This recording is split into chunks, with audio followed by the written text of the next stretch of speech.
여부스처럼 강력하게 저항하는 땅일지라도 그 여부스를 평화의 땅, 기념할 만한 땅으로 바꿔내시는 하나님을 막을 수는 없는 거예요.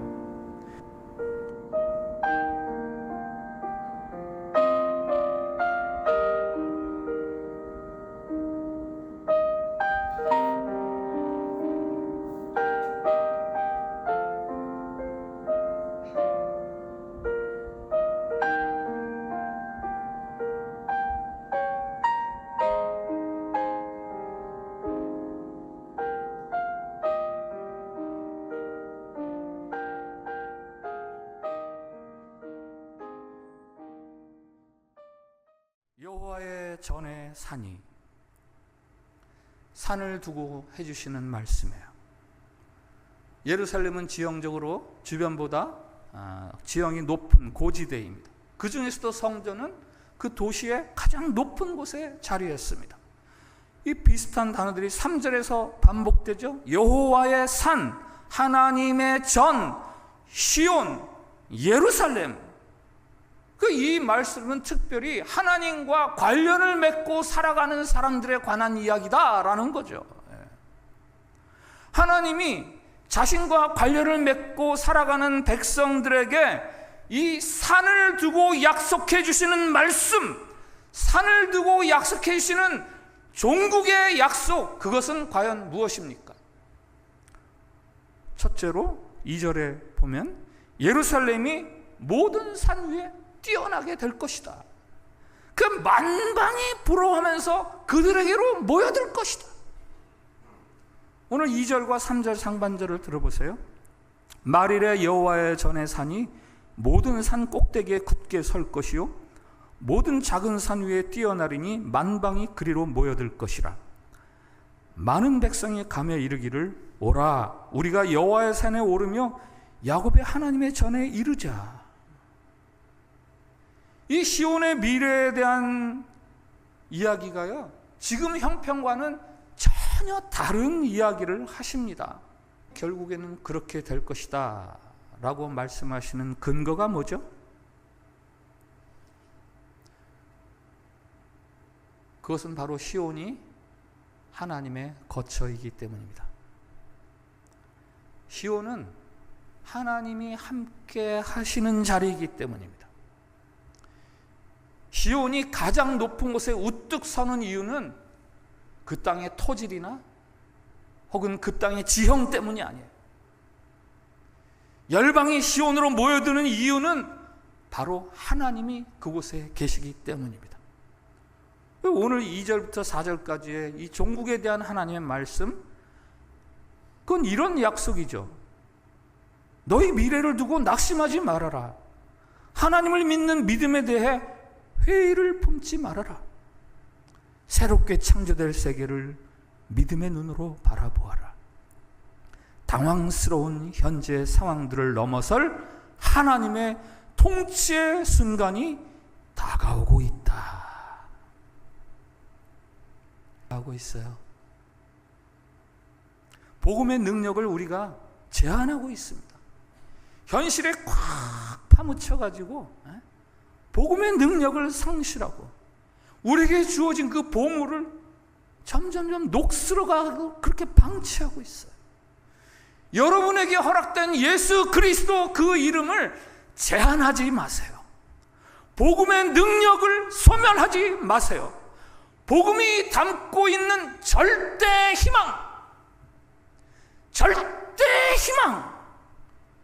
그것이 여러분의 삶 속에 배어들게 그렇게 믿음 생활을 해야죠. 미우라 아야코는 처녀 시절에 결핵성 디스크로 13년 동안 앓았어요. 일어날 수가 없어가지고 허리가 아프니까 누워서 대소변조차 다른 사람이 받아내야 했답니다. 그러던 중에 병상에서 그가 예수 그리스도를 구원자로 만나게 됩니다. 너무나 감격스럽고 기뻐서 그때부터 친구들에게 편지를 쓰기 시작했습니다.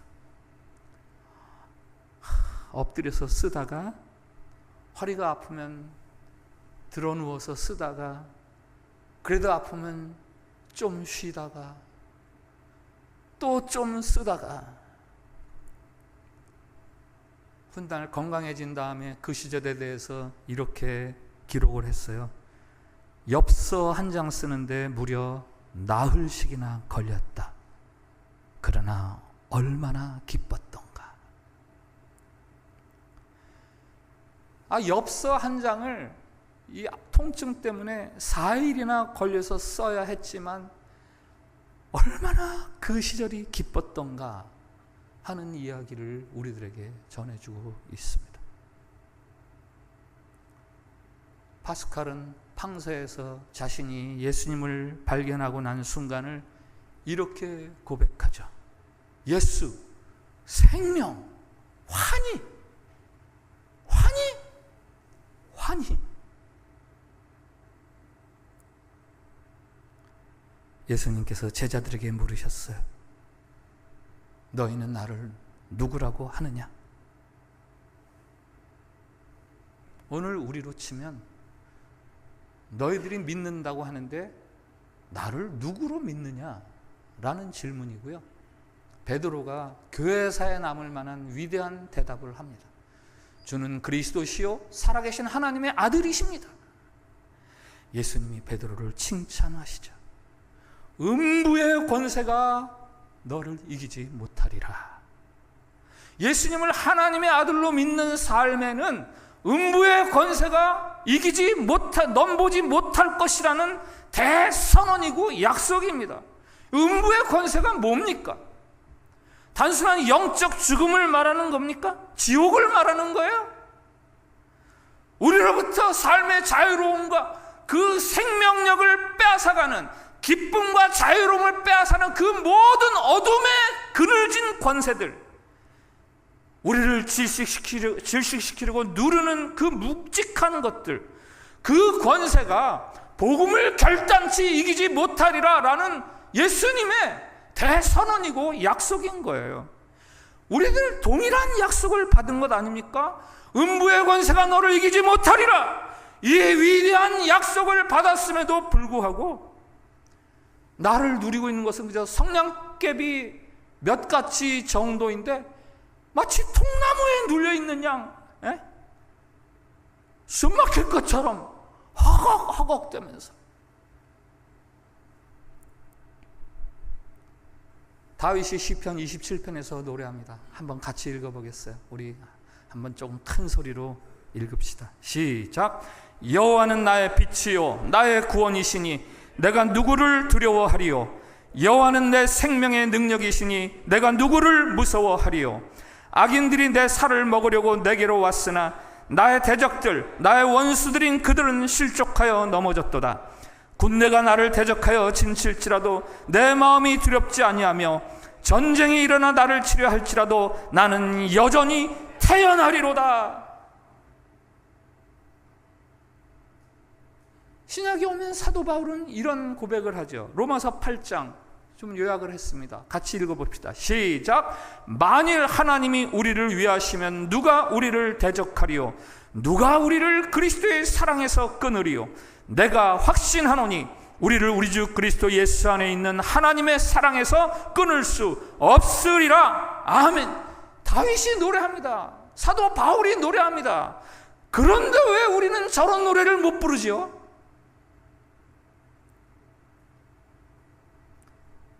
다윗이나 바울에게는 우리가 경험하는 삶의 문제가 없어서 그런 겁니까? 다윗이 믿는 하나님하고 우리가 믿는 하나님하고 달라서 그런 겁니까? 사도 바울이 믿는 복음과 우리가 믿는 복음이 달라서 그런 겁니까? 다윗이나 바울과 우리가 다른 게 있어요. 믿음이 달라요. 현실의 문제를 꿰뚫고 나가는 믿는 자와 그 공동체를 향한 하나님의 언약과 약속, 그 계획과 섭리에 대한 통찰과 안목을 신뢰하고 살아가는 믿음, 그게 없기 때문이에요. 어두운 터널을 통과하는 동안 그 청년들이 보여주었던 믿음의 능력, 저는 그것에 대해서 지금 여러분 앞에 소개하고 있습니다. 이 두 청년은 매주 주일 아침이면 예배 30분 전에 모여서 그날 예배를 위해서 중보기도 하던 청년들이에요. 제가 그 교회에 갔는데 청년 5명에서 누가 시키지도 않았는데 예배를 위해서 예배 30분 동안, 예배 전 30분 동안 매주 중보기도를 한다 그러는 거예요. 그 전도사인 저도 가고 싶더라고요.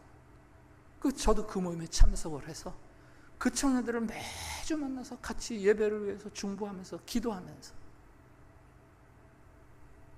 1년 동안 그들과 그 기도에서 늘 같이 기도했는데 그들이 그렇게 개인적인 아픔과 상처가 많았음에도 불구하고 흔들림이 없어요. 그들의 입에서 헬조선, 그 당시엔 그런 단어도 없었지만 그런 거 들어본 적이 없어요. 바쁜 고시 공부했죠. 대학원 준비 공부 얼마나 바빠요.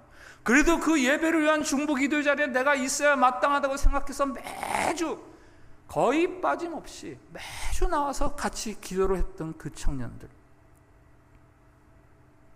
그들이 왜 그렇게 어려운 상황 속에서도 비전을 가지고 나아갈 수 있었던지 아세요? 바로 그 기도 시간 때문이에요. 바로 그 기도 시간. 개인이고 공동체고 강력한 기도가 뒷받침될 때 희망이 소멸되지 않는 거예요. 절대 희망은 하나님을 향해서 기도하는 자들, 그들이 가질 수 있는 선물이에요. 오늘 이사야 마찬가지죠. 이사야 이 2장보다 시기적으로 앞선 시점 이야기가 저 6장에 나와요. 이사야의 소명장, 우시야 왕이 죽던 해에 시기적으로 이사야는 우시야 왕의 친척이었어요. 정말 암울한 일이 벌어졌습니다. 그때 여호와의 성전에 들어갔더니 성전에 들어가서 기도했다는 거예요. 그때 하나님을 보면서 그가 주님 이제 나를 보내주십시오 해서 그때부터 선지자로 활동을 하면서 오늘 2장 이 이야기를 선포하는 거예요. 암울한 시대를 살아가는 백성들에게. 오늘 본문의 예루살렘과 시온은요, 하나님께서 그 약속을 성취하신 자리입니다. 예루살렘, 평화의 땅이라는 뜻이에요. 시온, 기념비, 눈에 띌만함, 이런 뜻을 가지고 있어요.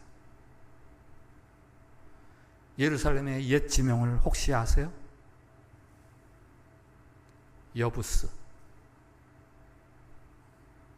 짓밟힐 땅, 오염된 땅이라는 뜻이에요. 하나님께서는 짓밟히고 오염된 땅 여부스 위에다가 기념할 만한, 눈에 띌 만한 시온을 세우셨고 평화의 땅 예루살렘을 세우셨어요.